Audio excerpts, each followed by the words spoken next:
ممالک کے وزیر داخلہ ایک ملک کے تھے، اسلامی ملک، میں بھی گیا، میرا حکمران میرا ہاتھ پکڑ کے مجھے اوروں سے ملائے، مجھے کون جانتا ہے اس ملک کی عزت ہے۔ خدا کے لیے اپنی نا امیدی مت پھیلاؤ، اللہ کا واسطہ ہے، اپنے آپ کو حقیر مت سمجھو، آپ اللہ اور اللہ کے محبوب کے ماننے والے اور پھر وارثین انبیاء کرام اور ایک ایسے ریاست کے واسی ہو جس کا قانون تابع ہے قرآن اور سنت کے۔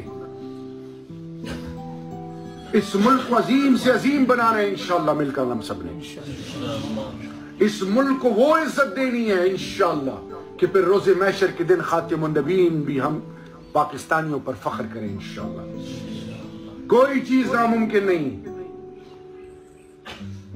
اگر 313 اصحابہ کرام، اگر خالد بن ولید رضی اللہ تعالیٰ عنہ شہادت کی موت اللہ سے مانگتے ہیں اور غزوات میں فور فرنٹ پہ شہادت نہیں ملتی، اگر دریائے نیل موسیٰ علیہ السلام کو،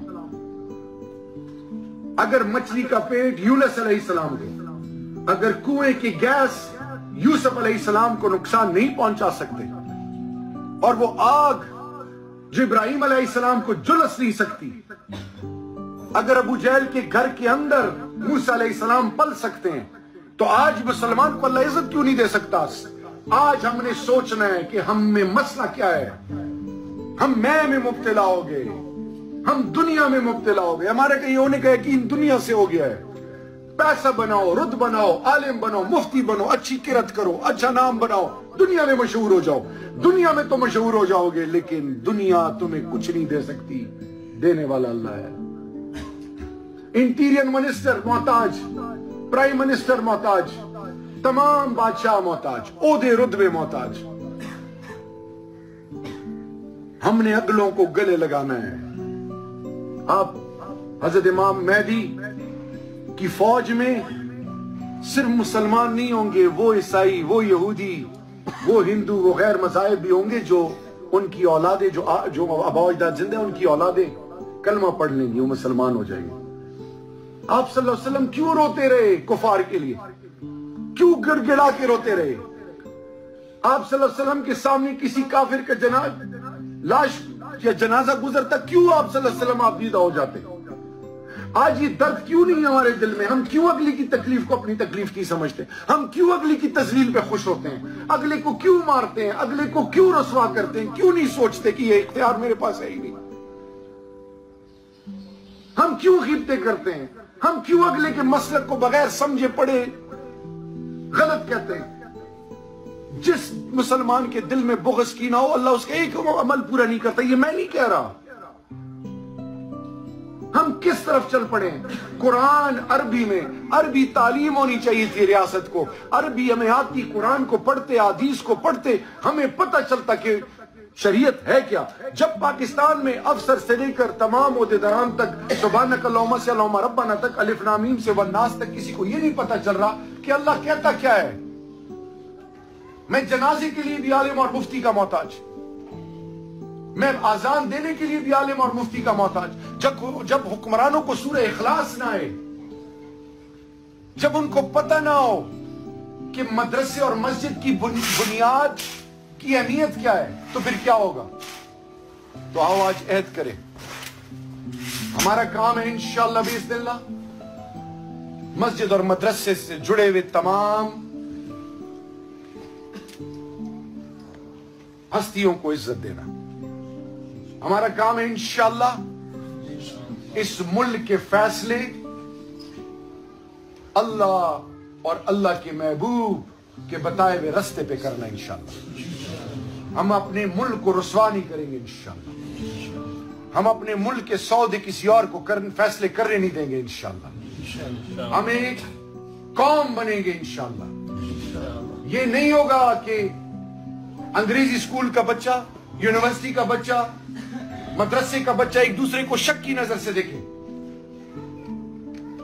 اگر ایک شخص کو دین کا نہیں پتہ، نماز نہیں آتی، وضو نہیں آتا، غسل کے آداب نہیں آتے، ہمیں اس کے لیے درد پیدا کر کے اس کے لیے ہمدردی پیدا کرنی، نہ کہ اس سے ہم نفرت کریں۔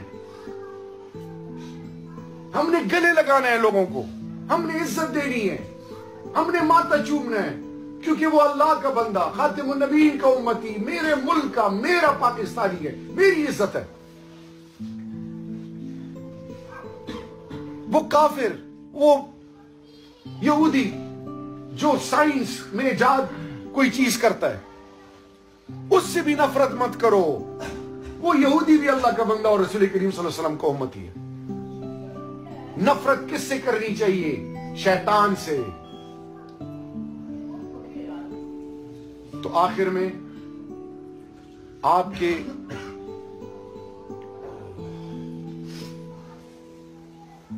ماشاءاللہ تمام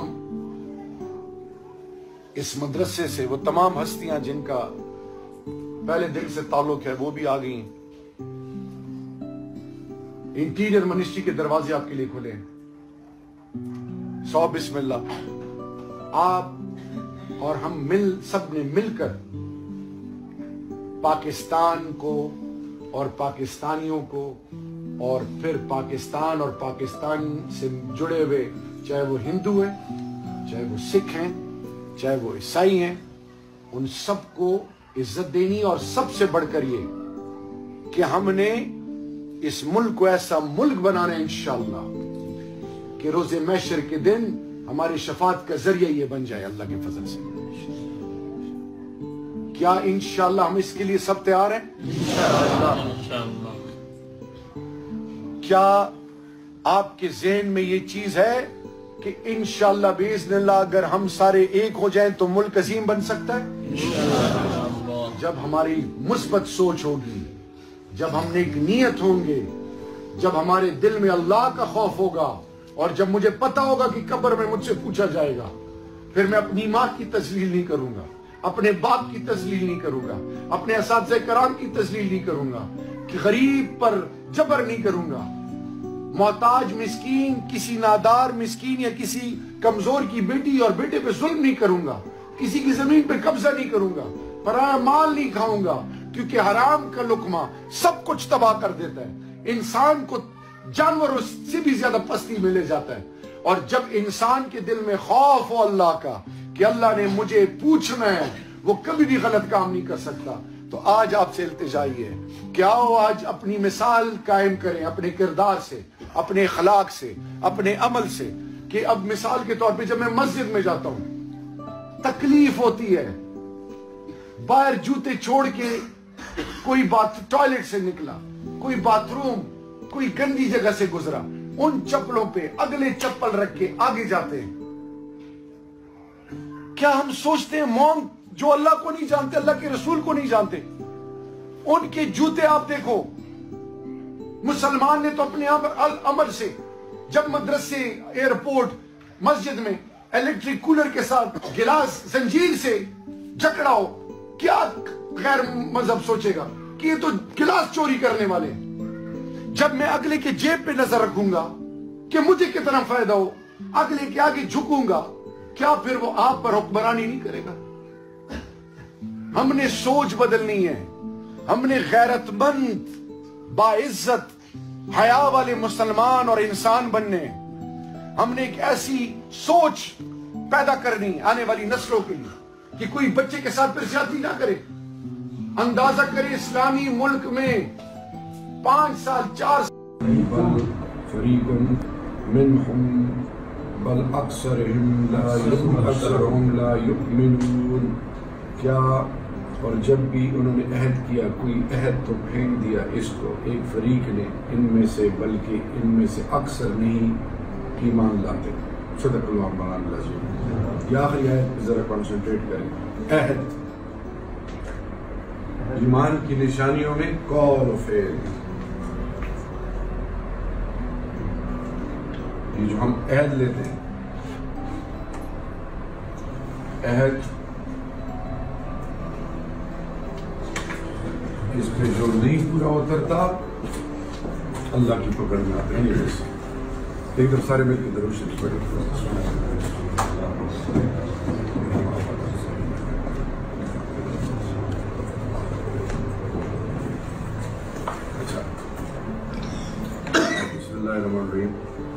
آج کا آغاز تھوڑا لیٹ ہوا، اور اس کی سب سے بڑی وجہ یہ کہ میں نہیں چاہتا